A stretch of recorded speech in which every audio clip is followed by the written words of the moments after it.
Okay, look. Your game is almost 6 years old now, and I loved it just as much as everyone else, even if the fandom could be problematic sometimes. So please, just let me talk about this fan game, and there doesn't have to be any trouble, okay? Okay?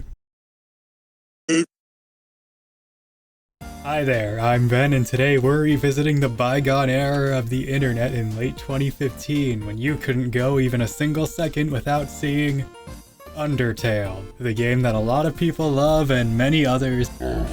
If you were on the internet at literally any point after this game came out, then you most likely saw it through the form of Let's Plays or fan comics. Many of the more popular fan comics focused on AUs, or alternate universes, for those who might not know. The reason these AUs get so popular is just because of how many different kinds there can be. There's one where everyone's evil, one where everyone's evil but scarier. Ignoring that one. Oh wait, this one just spells the name differently. Hold on, let me look this up. Oh. Oh no. And then there's the subject of today's video, Underswap. An AU where every character has their role swapped with someone else. There are a lot of different interpretations of this one, but the original, or canon version, if you want to call it that, was first made by a Tumblr user by the name of Popcorn Prince, who has long since abandoned the project. Underswap is arguably one of the most popular AUs, so what came next is no surprise. Back in 2016, a group by the name of Team Switch started making an Underswap fan game, and after years of waiting, I had honestly forgotten about it and assumed that it fell victim to what I like to call the fan game curse. That is, all large, ambitious fan games made by a team of internet strangers are destined to fail. And yet, to my surprise, when I checked back on the Game Jolt page recently, I realized that the demo was here. So naturally, I decided to play it. We start at the demo and, much like in the original, find ourselves alone in a cave. But instead of being greeted by everyone's favorite smiling flower with the voice of Ronald McDonald, That's a wonderful idea! we are introduced to Temmie. Or at least what looks like a Temmie. Instead of asking you to pay for her college, this Temmie would rather burn down a college. Just like with Flowey, Temmie tries to kill us, and we're narrowly saved by Asgore, who takes Toriel's place as the caretaker of the ruins. Or in this case, Ruined Home, the underground capital city, but this time placed at the beginning of the game. Asgore, like Toriel, guides you through this first area, but I couldn't help but notice how differently they do it. In Undertale, Toriel prioritized Frisk's safety above all else to the point of basically solving every single puzzle for you until she leaves. Asgore has a more hands-off approach, opting to teach Kara how to solve the puzzles, but still stepping in to offer help when necessary. Asgore is also much more open to the idea of using self-defense, whereas Toriel saw mercy as the only acceptable choice.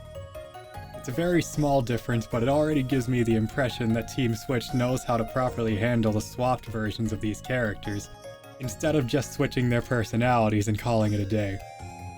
Oh, and speaking of self-defense, there's not much to say about the combat here. Being a fan game, it's pretty much exactly the same as Undertale in the gameplay, but makes up for it with new enemy types and attacks. If you found Undertale's gameplay repetitive, then there sadly isn't anything here to fix that, at least in the demo. But the game does try to spice things up with a few new gameplay elements, such as adopting a mechanic from Deltarune where you can take damage in the overworld when your soul appears. There's also a new journal that allows you to keep up with side quests and enemy information, like their stats and how many of each enemy you've killed. But who would ever take the time to mercilessly hunt down every enemy, leaving nothing in your path but the dust falling from your hands, stopping only to open up your journal to write down a single word?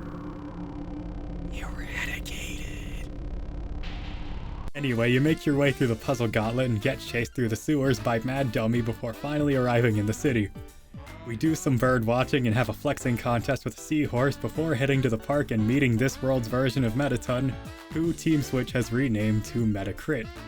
After that, you proceed to Asgore's home and have much the same conversation as you have with Toriel in the original, Except some weird stuff happens that I won't get into because spoilers. And we do our usual thing of sparing the enemy into submission. He lets us go and we're once again confronted by the Temmies. They start to close in around us before we're once again saved at the last second, not by Asgore this time, but by Flowey, who in this version appears to actually be nice. The Temmies back off, Flowey leaves, and we press onward to meet one last character before the demo ends.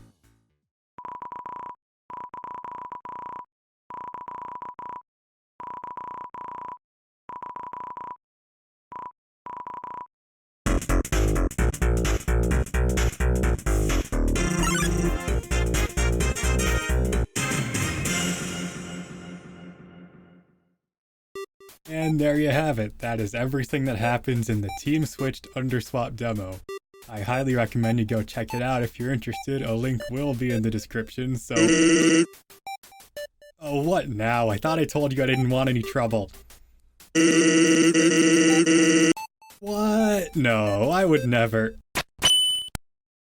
Okay, fine. I went back and did the Genocide route too, but it was just to be thorough. Thorough in wiping out every last miserable, pathetic creature in the I mean, in showcasing everything this demo has to offer. Yeah, that's it. Since it's mostly just going through Ruined Home again, not much really changes here plot-wise. You kill everything in Ruined Home and find the capital city completely empty, and all the doors are locked. When you get to Asgore's house, he isn't inside, but is already waiting for you in the backyard. You fight, and it's a lot more difficult than it is in the Pacifist run. Not like Undying the Undying hard, but still a decent challenge for a first boss. In this run's encounter with the Temmies, they offer to team up with you to reduce all of monster kind to dust. But Kara doesn't take the offer, and takes a menacing step forward. The other Temmies bail, and before Kara can make a move, Flowey shows up once again, but something's different this time. He's not all nice like he was in the Pacifist route.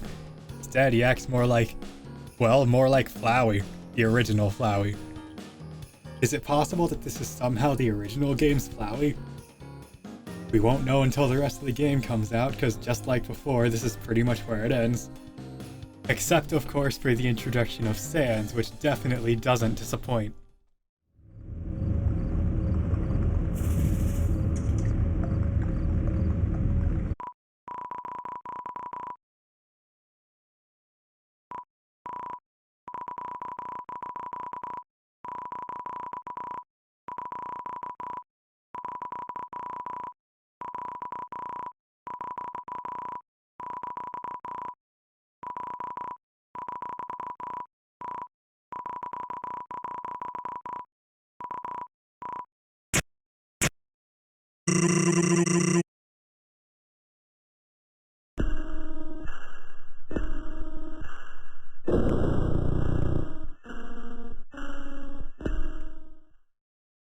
And there you have it.